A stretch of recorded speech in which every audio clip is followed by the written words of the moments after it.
Rothalpy. Defining Rothalpy. In a compressor or pump, the specific work done on the fluid. What is equal? Equals the rise in stagnation enthalpy. H naught 2 minus H naught 1. Delta WC is equal to W dot C. This is coming from compressor or pump divided by mass flow rate is equal the change U2 C theta 2 minus U1 C theta 1. U2 C theta is equal to H naught 2. The relationship is true for steady. Look here. Is true for steady.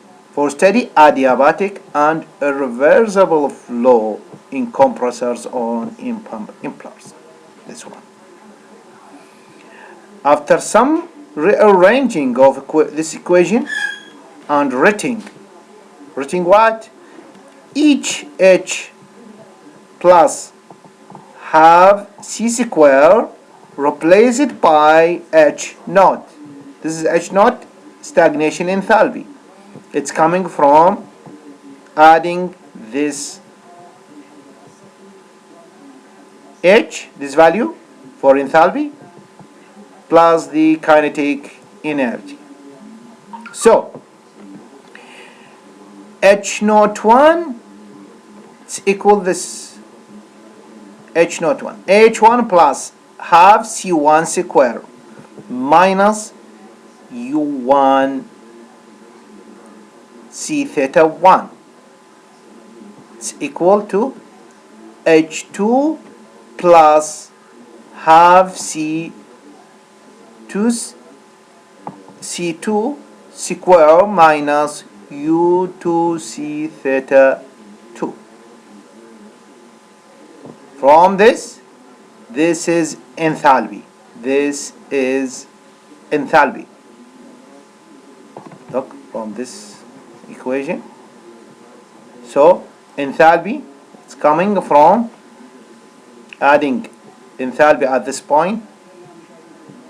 Enthalpy, kinetic energy minus U C theta. According to the above reasons, a new function I.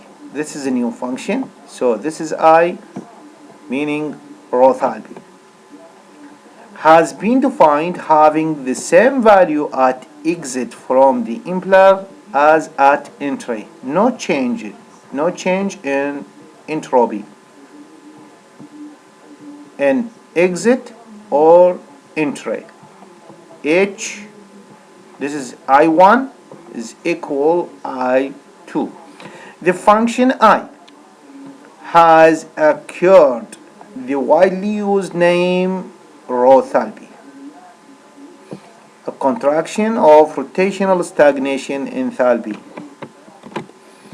As the value of Rothalpy is apparently, this one, look, apparently unchanged between entry and exit of the impeller, it is deduced that it must be constant.